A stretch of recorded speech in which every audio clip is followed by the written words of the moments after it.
welcome to an episode of Absolute Comics, the weekly show where I sit down with Sal and we talk about the news going on in the world of comics, whatever we happen to be reading right now, and just in general, BS about the world of comics for about 30 to 45 minutes, which normally ends up being like an hour and 15.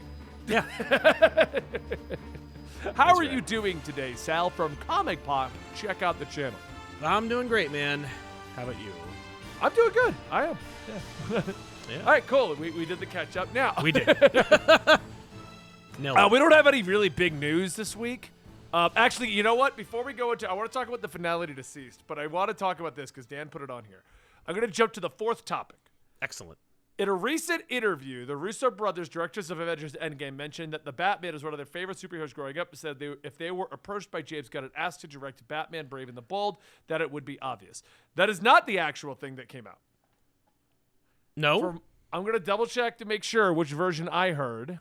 Okay. So I'm reading the actual article real quick. But what do you feel, while I look at this, how do you feel about the Russo brothers doing Batman Brave and the Bold? Fine by me. They're good directors. They balance a good cast. The fact is they just heard about it. Like, it's not like they are in the planning phases. Because for me, I'm like, Brave and the Bold is a title that says that your Batman franchise is going to be pairing Batman with a character in each movie. So, like, Batman Brave and the Bold 1 will be Batman and Robin. Batman Brave and the Bold 2 would be Batman and, like, Green Arrow. Batman Brave and the Bold 3 would be Batman and, like, Plastic Man. Like, it would be some kind of combination of characters that don't necessarily have the cachet to get their own franchise, but bolstered by Batman might be able to get a springboard. And Plastic Man would be good. Plastic Man would be great. It'd be a good foil for Batman. But, the Russo brothers are good at balancing casts. Obviously, they came from a community background, and so they know how to pull in the drama, make things exciting, but also make funny happen. And so, Brave and the Bold suggests a lighter toned Batman movie anyway, and I think Matt Reeves has the Batman dark, real covered. So let's have some fun. Like, let's make a Batman universe-esque movie where it's a Batman who might smile or crack a joke. I'd be okay with that. And I think the Russo brothers are more than equipped to handle it, although I have not seen any of their non-Marvel work outside of their pre-Marvel work, which I've also seen. I found it funny recently that there was the Batman realistic how you're the real one, and people were saying, like, would Batman do better or Spider-Man? And they were like, well, Spider-Man fought against a real villain with superpowers in the multiverse, and Batman fought against a Redditor. So, I mean, the reality is you had apples to apples. Like, they put out a Batman movie and they put out a Spider-Man movie, and the Batman movie made $700 million and the Spider-Man movie made $1 billion. So just apples to apples, Spider-Man pulls in more money, but Batman's nothing to sneeze at. He is respectable. And if Batman was I would argue that if you teamed up Batman, million? I thought it did closer to 9, but it might have been closer to 9 at the end of the day. I just remember when people were already throwing out figures about how bad it did. I'm like, $700 million is a nice number for a movie that costs $770 million on a budget of $200. That's not bad. That's more than a double. That's a good number. I was like, so even using the math that all the idiots who don't want to do math I want to throw around, I state that because basically I looked into this when the whole argument of Black Adam, which I never said did super well. I just said that it didn't. People always like to throw the number around of the marketing budget is double the budget of the movie. Right. And I was like, where do we, because I've used that math too, and I've said, where did we get that from? It was a passing comment made by someone in the 90s. Yeah, in like so a that's not the article. actual math. It's just we've all decided to use that as a way to quantify success. Yes, Either way, and by the way, it's a decent rule of thumb, but that doesn't make it law. Right. So. Well, and that's what irritates me when people want to turn it from a fun, like, okay, good way to do math. Okay, so that means that this probably didn't succeed. To no, by law, this is how you do it. That's not accurate at all. But using that dumb math, $400 million is what Batman would need to start breaking even. At $770, it almost doubled. So it didn't do poorly. No. I think that, and I don't know if this is part of the topic list, but just normalizing we're not going to hit $1 billion anymore is A-okay in my book. Like, we need to start tempering expectations both at the studio level and the fandom level, and start going like, yo, movie costs. These movies. There's a glass ceiling for the budget of these movies. Like, superhero movies basically cost between $200 and $300 million if you want the highest end. The highest end movie is $300 million. Which looks like Ant-Man Quantumania. Yeah, I think the highest end started to look like this, but I mean, that's when you throw away all your filmmaking techniques and just go, we'll do it in post. Just throw a green screen behind the actor 6 weeks from now. Before, no, you don't understand. The movie comes out in 6 weeks. Yeah, that's fine. Just 6 weeks from now, throw a green screen behind him. We'll throw it to some overworked, underpaid person who will spend the entirety of their child's existence on that one shot, and then we will put it in the movie and then cut it out of the movie right before the movie comes out. I think they sat around and said, Spy Kids 3D did fine. We can just make a Spy Kids 3D. I mean, like that. Listen, there is a point where those guys just look at what the movie is and go, I've seen so many of these. I've seen so many dailies. I've seen so many like botches. I've seen so many successes. I don't know what looks good and what doesn't look good anymore. Just put the effing thing out. And if they complain, they complain. You know what? Let's just never use MODOK ever again. How about that? Yeah. But here's the actual statement. Yes, but the statement. Yeah. This is making rounds as if the Russo brothers are in contention for actually being on Batman. And right. I don't blame Dan. It's literally hitting all over the place. The Russo brothers want to do Batman. The Russo brothers want to do Batman. Yeah. No, that's not what was said. So they were there talking about a movie they wrote called Citadel that's coming out. Mm-hmm. And it was in passing, if you could do a DC film, what would you be? And their response was, we don't get asked about a lot of DC characters. Yeah. Obviously, James over there is running it. It would be a no-brainer. We love him to death. We love the direction he's going to take the world in. You know he's going to be inventive with it. And favorite DC characters? I mean, man, there's so many good ones. I always answer based on the comics I collected as a kid. The 2 comics I collected were Spider-Man, and the 2 comics I collected most were Spider-Man. Actually, the 3 were Spider-Man, X-Men, and Batman. But there have been a lot of iterations of Batman, so I feel like it's the obvious answer. But it's hard to not answer that. Here's how you know we haven't actually gotten literal about it and specific about it, because Batman would be my favorite character for my entire childhood. Yeah. But obviously, that's been well explored. That's the quote. Yeah. I mean, and you could use that quote to say, you could write 3 articles out of that quote. Yep. Russo brothers set for X-Men, Russo brothers set for Spider-Man, and Russo brothers set for Batman. Let me ask you this. Out of the 3, X-Men movie, relaunch of the Spider-Man trilogy with Spider-Man 4, or Batman Brave and the Bold, which one would you want the Russo brothers to do? Batman. Really? Just Batman? I would be Batman or X-Men. I don't think I'd want them on Spider-Man. Their tone, the way they handle things, it's too big and too dark. I wouldn't want to see that on Spider-Man, but I'd love to see it on Batman and X-Men. I think I'm with you on that one. I would be. I think honestly, I'd be fine with any of them on any of it, because Spider-Man is ripe for a darker kind of like city-oriented movie. They'll never do it though. They'll never do it. That's the problem. They want what sold in the 90s. Yeah, but X-Men, they handle casts well. It would be big. They know how to deal with a budget, make it look pretty good. That would be great. But Batman would be the one where it's like, oh man, it could be anything. You don't know what it's going to look like. Yeah. Well, I'm just saying, and this is how you could tell it's a slow news day, and the fact that we couldn't find anything, and this is what we're talking about. Mm-hmm. They said it in passing, and it wasn't even a direct, I want to direct Batman. It was just, who's your favorite DC character? Yeah. James Gunn's over there. We know why you're asking. That's pretty much what the answer is, you know? Right? No, I mean, like, the reality is, like, we would do Batman. Like, yeah, I'm in. Batman. Yeah. Russo brothers, it's like what we used to say back in the day when they would be like, this actor that you haven't heard of in 5 years is open to coming into the MCU. Well, of course they are. They like to work. Yeah, no kidding. Exactly. You know, the only one who would be stupid enough to say they wouldn't do it is Nicolas Cage, and he already was in 2 Ghost Rider movies. So, you know, and even then, he would do it.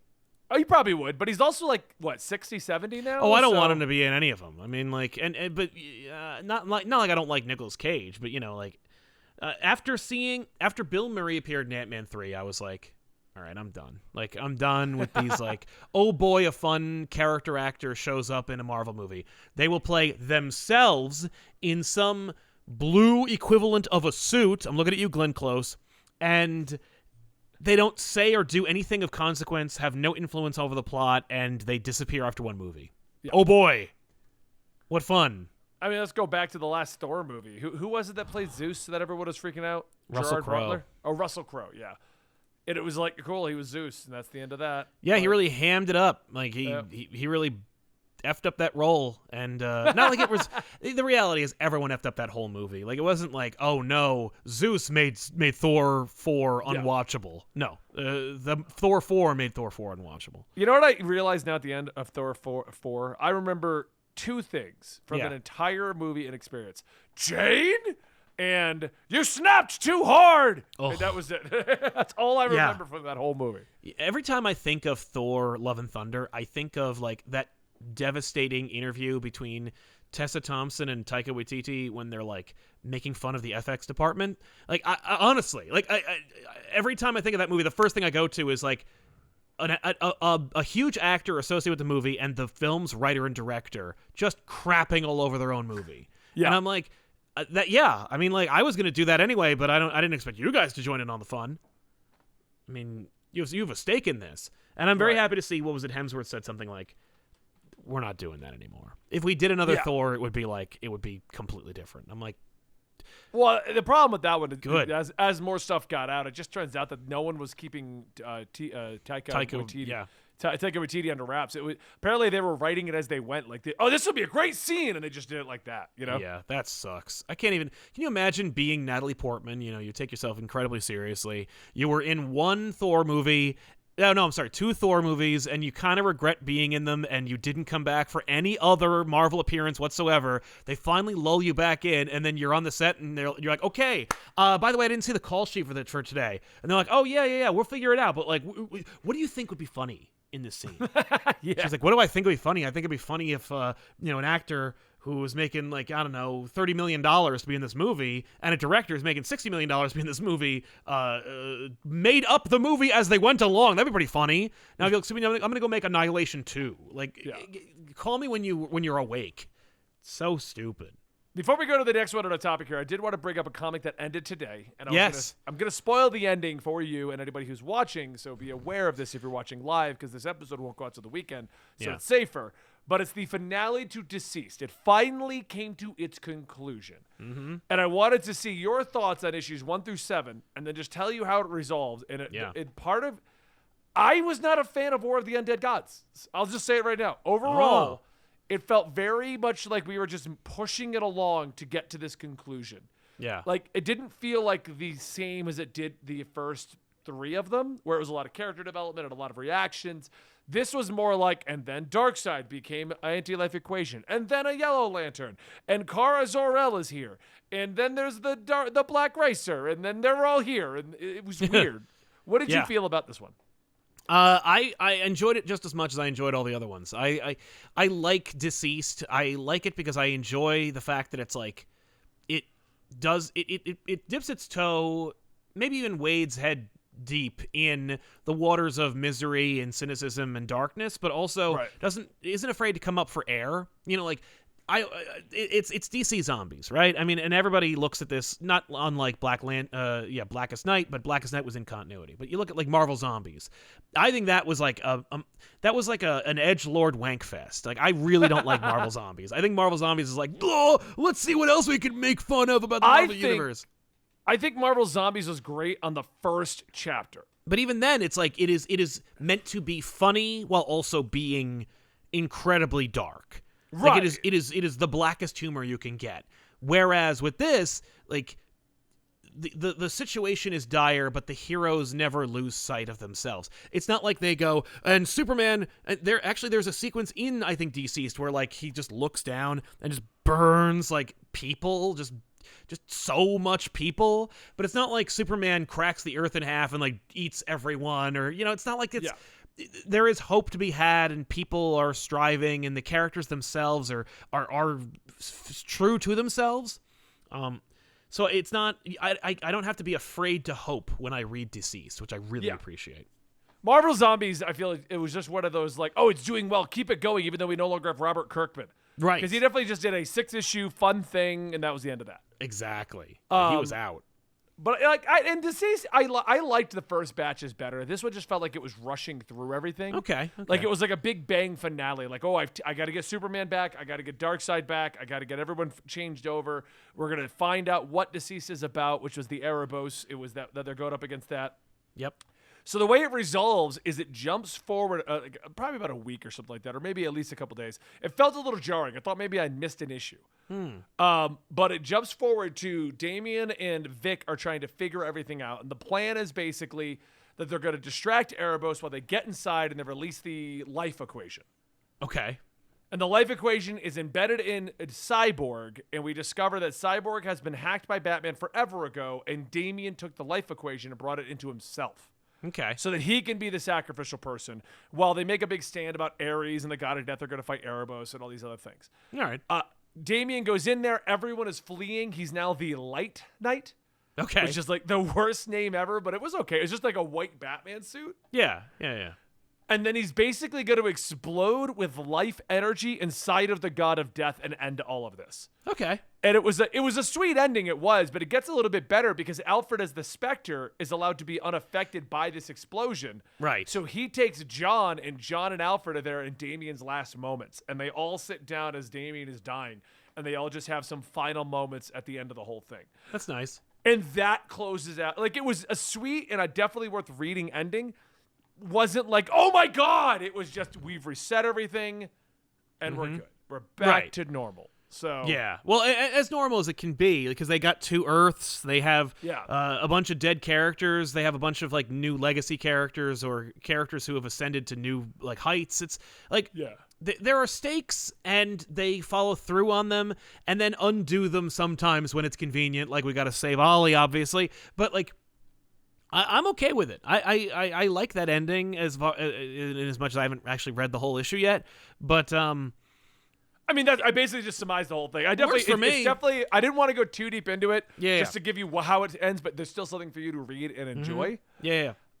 I like the ending. I thought it was sweet. I thought it was really well put together. It was standard Tom Taylor tear jerking moment. Totally. I just feel like a lot of this 7-issue run has just been like getting to this. The whole thing was just getting to this. Certainly. More obviously than you're supposed to do in a story, in my opinion. War of the Undead Gods did not feel like any of the other chapters. Even the side chapters, like the at World's End or the Unkillables. Like those are the 2 side chapters. Yeah. They were great, and they really like played with the universe and really delved into it. And even like I remember chapter 2 of DCeased. I didn't really care for it, but I didn't dislike it. It was just something I was like, oh, okay, well that's interesting. But the character moments are what I live for. Yeah. I think the problem with the middle road, DCeased 2, it was almost like an Empire Strikes Back. Like, okay, well, if you're going to continue it, like when one ended and they were just screwed, it's like, okay, that's the story. Yes. But then when 2 came out, it was like, is it this? Are you gonna do a 3? Are we gonna close this? Or are we just gonna keep dragging this out now? No, that's very true. This War of the Undead Gods thing, I was like, it came for me out of nowhere, and I didn't know it was going to be A, the last chapter, and B, the next chapter. Like I didn't even know when the next chapter was coming, if indeed there was going to be another one. Right. So yeah, it was interesting. I don't think we needed part 3. It felt like a lot, because my biggest issue with part 3 is it just kind of explored elements that we thought were cool in passing at like, what if Darkseid got infected? I mean, didn't he appeared in all of these? Like we already you clearly know that he was like, well, I want to get Darkseid off the table, so he got rid of him like very quickly in the first chapter, I think, like the first volume. So I can imagine him being like, I kind of have more to say about Darkseid, so I'll bring him back. And it's like, oh, okay, well. It just felt like a lot of like, what about Supergirl, and what about Kandor, and what about Brainiac? It was just like one of those, it was like even Mixolydic. What would happen to Mixolydic? That's true, yeah. The stakes just kept getting higher and higher and higher for what seemingly reading 3 was like, okay, where are we going? You're getting to the point where you literally cannot get any bigger. Yes. You can't put any higher stakes on this. And I do like that it was ended, and it just didn't like, hey, well, next time we'll see what happens. Yeah. I've killed everyone, so. Yeah, no, I agree. It's it was certainly not, it wasn't as big as its predecessors, or at least it didn't hit. And I don't know, it's funny, it could be emblematic of the issues we've been having with the comic book industry, which is like, did enough people know about this? Did enough people talk about this? Did DC do enough to hype it up? Like, oh, they definitely didn't. Because No. like even the fact of the matter is, it skipped a month and I forgot it was happening. yeah. Like, Oh yeah. Oh no, I always fall off this book. Like every time if I didn't do a show where I recommend books that are coming out in the week they're coming out, I wouldn't know the damn thing was coming today. Yeah.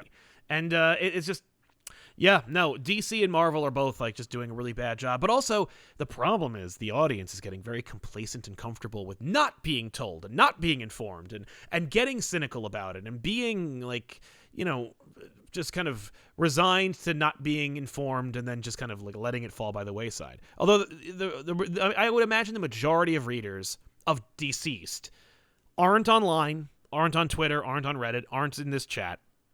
They just read the book. It might even be on their pull list where they're just like, oh, okay, the new issue. Huh.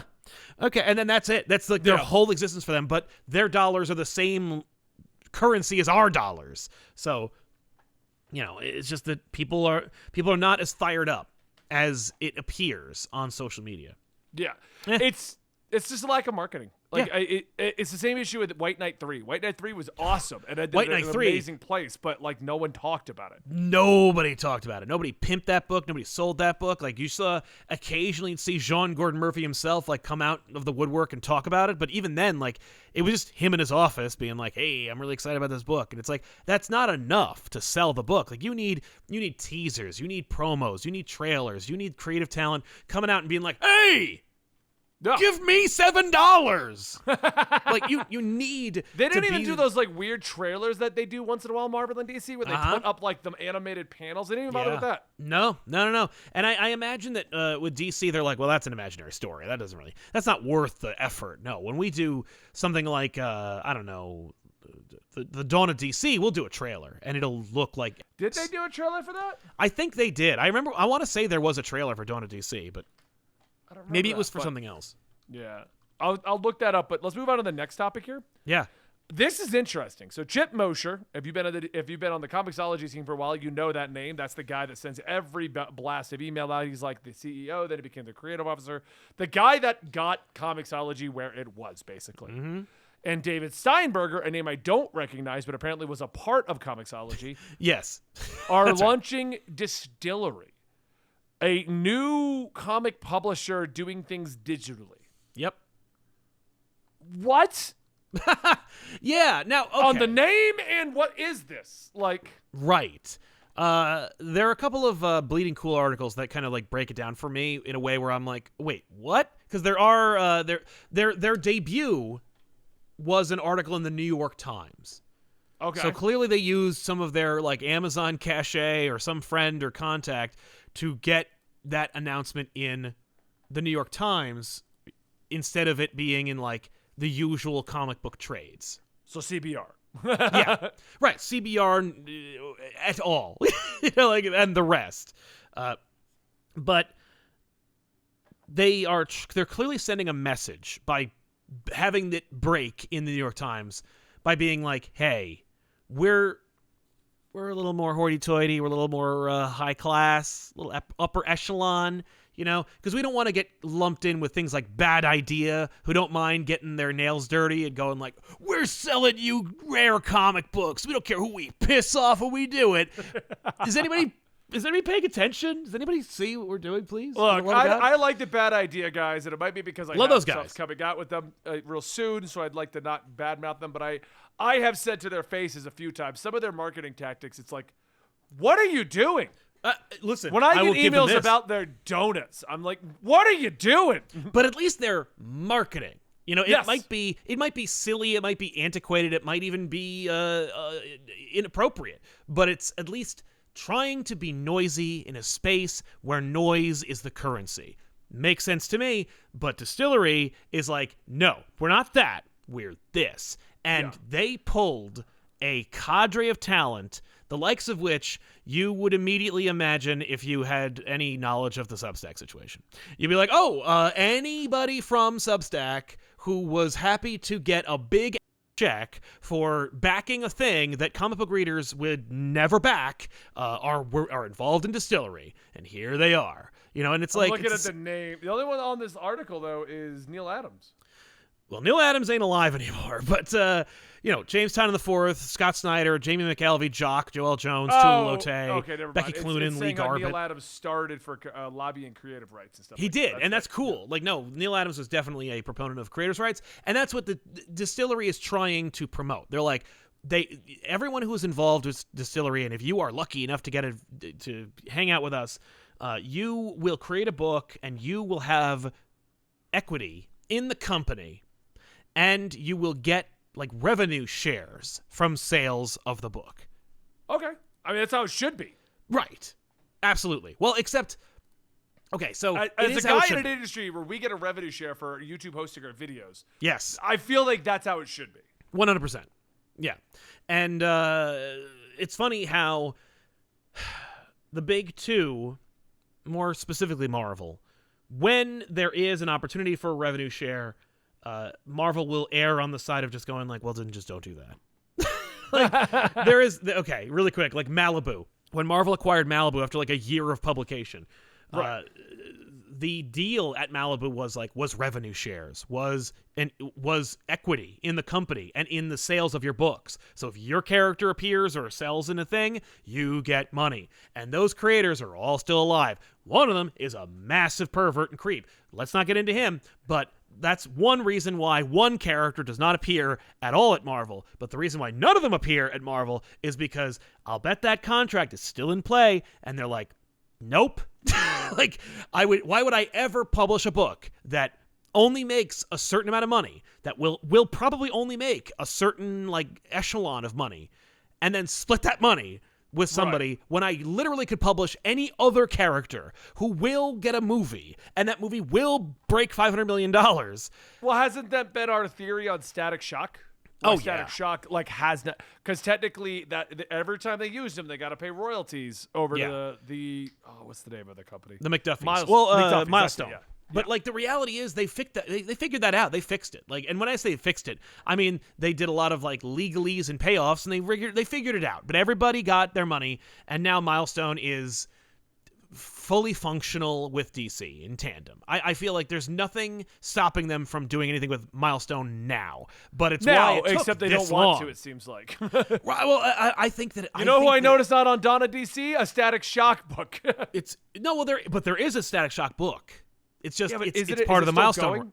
Yeah, it's still going. No, but it's like they're doing seasons of those books. It's just That's true, yeah. But they're doing a different thing. Like it's like they're testing all these different ideas, and so they're like, well, we're doing the seasons at Milestone with DC. That's over here. We need to see if that's testing, like Hardwire versus Hardwire versus Icon, and a couple other books.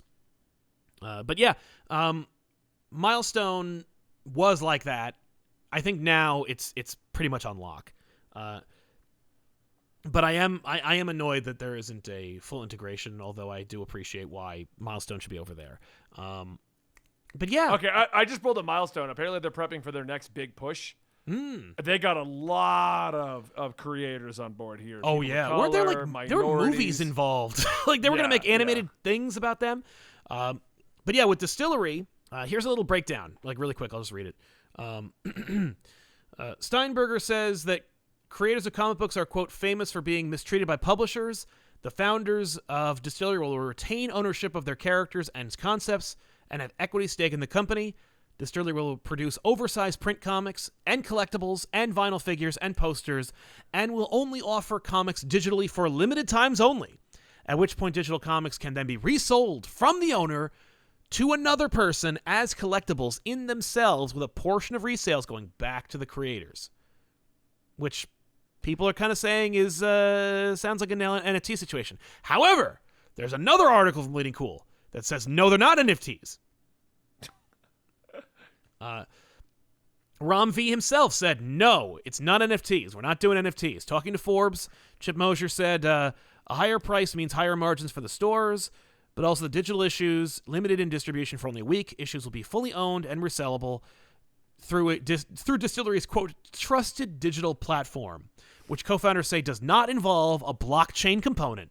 So it's just that they're making their own Comicsology. I mean, It's after Amazon has shredded Comicsology, I'm on board of seeing something new come out. They're calling it the Stub Hub of digital comics. Okay. Which Not great, Good luck. but I could take that. Yeah, I don't think Their logo looks dumb. man, it's weird. It's very weird. Okay, so on one hand, I feel good about this because it's something, right? There's excitement in the comic book industry. There is money being spent within it, and there is a belief from business people who worked with titans of the industry. And when I say industry, I mean like titans of industry, capital I, like Amazon. Right. Who think that comics are a viable marketplace. Now, is this just a more closed off, apportioned island of creativity from known properties that will probably just make movies out of these things? Yeah, probably. But let's hope that maybe their moves and their shakes will allow for the industry to like self-regulate and reflect and make some moves themselves. Creators' rights and equity in company is a thing that we all should strive for. When you work for a major corporation, you are offered stock and you are offered equity in your own company. So it should be with at least the big two. Well, I mean, like I said, I've been arguing that for a while now. Yeah. That like people always wonder why do these writers not stay on Batman? Right. Like because it doesn't pay well enough. So if you get a better creative opportunity, just take it. Yeah. Yeah. No, especially because the real creative juices, so to speak, come from independent creation, and there's greater financial reward for producing your own IP and then having it farmed out to like some new streaming service. Just makes sense. Just makes sense. I mean, look at some of the biggest names like Mark Miller. Even though those shows like didn't do well, they still sold all the Millerverse. Right. Like, oh no, nobody watched Jupiter's Legacy. Well, that's okay because Mark Miller was paid for Jupiter's Legacy, so he doesn't care. I mean, on one hand, I'm sure he's like, I wish it did well so I could make more shows to give me more money. Is it dead? Are they making more? Oh, yeah. No, well, he's definitely producing more shows. I mean, Netflix made a deal with the Millerverse. They should be making all kinds of shows and movies, like Reborn and Magic Order and stuff like that. I don't know. I also know that there's that new book that he put out that, like, doesn't do well, that has people like Dan Mora on art and stuff, and it's like, and it's just because he can afford to pay them better than DC and Marvel can. Yeah. Next up on our list is the end of Jason Aaron's Avenger run is finally coming. I know you have not been a fan of Jason Aaron's Avengers run. I think it's had some good moments, but I will say, after issue 50, when they started this multiversal insanity, I don't know anybody that has stayed with it. And I read through most of that, and it doesn't make any sense. No. I honestly, I'm not even going to pretend like I know, because I dropped off. I can tell you what it is. All it was is a bunch of really cool character ideas and fights.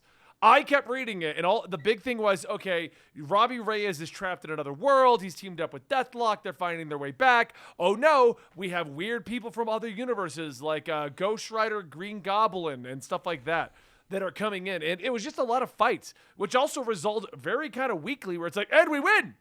All right, everybody. Okay. I also know that Mephisto is intimately involved, which is a big yawner for me.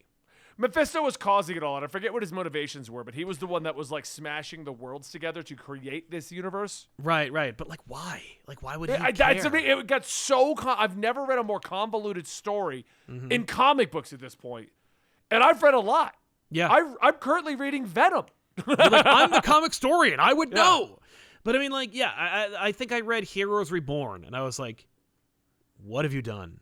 Yeah, it's interesting that this is coming to its close, and it took this long to get to the close, because I don't think it's been a good seller either, because no one's talking about it. I wonder what the numbers are. It's funny now that like Lunar and other companies are distributing both Marvel and DC, and not Diamond, or at least Diamond. Nothing gets reported anymore. We don't get it till like months down the road now, and even then we got to get it from like third-party groups that are like, Here's some estimates from 125 stores. Oh, well, that'll really give me an idea about what's going on, which is reflective of the entire entertainment industry. Like that's why so many of them love streaming, because they're like, this is great. No one will ever know how anything does.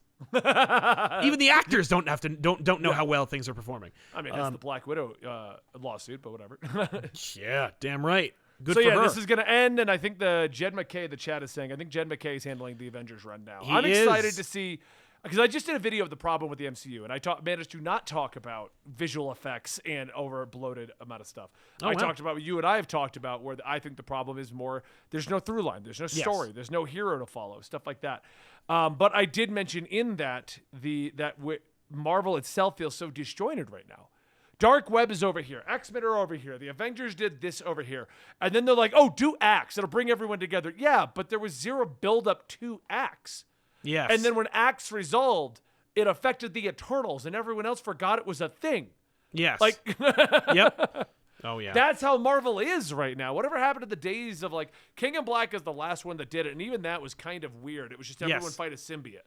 Oh, yeah. Like, I miss the days of Secret Invasion, Civil War II, Secret Wars, where it really did go across all the books and affect them. Remember Secret Wars ended, like, half of the Marvel plots? Yes. Oh, yeah. People were pissed. I remember, like, Ms. Marvel was, like, they were just, wrap it up, Deadpool, wrap it up. I think the most egregious was the Hulk, where it didn't even wrap up. No. It just stopped. Yep. Yep. Well, it was like, I'm Professor Hulk, and I'm going to get rid of all the, oh no, what's happening? Yeah. And I can imagine that was like intentional by the creator team. I don't remember who was doing Professor Hulk at that point, but them going like, you mean you're just going to end it? Like, oh, well, then I don't care anymore. And it's like, fine, that's fine, because Secret Wars and all the tie-ins are effing great. Yep. And we're going to have a hoot and hollering great time until it's over, and then the all different Marvel will come in and literally crush everyone's enthusiasm for Marvel for like the next 10 years. Yeah, a whole new different Marvel did it. But also one thing I mentioned, we haven't had any true crossover, because King of Black kind of was, but there was a build up to it in Venom and Spider-Man. There was zero build up anywhere else. It just kind of happened. No, that was a Venom event with the Marvel Universe invited. Yeah. Even the X-Men stuff, like X-Men's had like 6 events since the Krakoa era, and occasionally a person shows up or two from the other side of the Marvel bullpen, but like that's it. So they really, Marvel needs a good old-fashioned, exciting, multi-part, huge, interstellar crossover. But again, who will be around to read it? Because it's not like marketing is going to push the damn thing, and it would require coordination from all these people who are not accustomed to coordinating anymore. They're so fragmented. There was a time Marvel, you hear about how like Marvel, DC, Image have like editors-in-chief. Well, one editor-in-chief. At Marvel, each group of books had an editor-in-chief, which made no effing sense. And they were like, I remember there was a quote that came out that was like, it would be easier to get Spider-Man to team up with Superman than the X-Men right now. Because of how many egos and authorities there were. And it's almost like that now, except without any titles or pay increases. It's just like, you're over there, you do what you want, and as long as it sells, you can tell your story, but but even then, maybe we'll meddle with it. You over there do that thing, don't talk to each other, because also COVID summits are going to be via Zoom, like literally all your summits that you're having individually. Like, it's just like, it's a nightmare for coordination. Yeah, I'm talking about the Zoom meetings. I saw this thing going around. You know how they love to spin the narratives and be like, oh my God, this is so bad. So the latest that I've seen going around is that DC is officially bankrupt and that they're officially shutting their doors. Keep in mind, DC is still doing very well. There's still a huge percentage of the comic industry. WB's moving around. But they're using the example of DC is closing down those offices that they bought in Burbank. What they aren't telling you, and Sal and I know, is that since COVID, no one's been in those offices. Mm-hmm. This is actually not a DC thing, guys. This is a business thing. It's not even like a comic industry. A lot of companies have closed down their offices because they've realized we can work remotely. Yeah. The fact is, Sal does a weekly show with Joshua Williamson. Have you ever had him be at a DC office, or is it at his office? It's at his house. He doesn't need to go to DC anymore. That's what I mean. When we talk to Scott Snyder, he's in his writer's retreat. House, that he's made. No one goes to DC anymore. So why would WB continue to pay for these expensive offices in Burbank? Yeah. It just doesn't make any sense. Exactly. It's just financially speaking.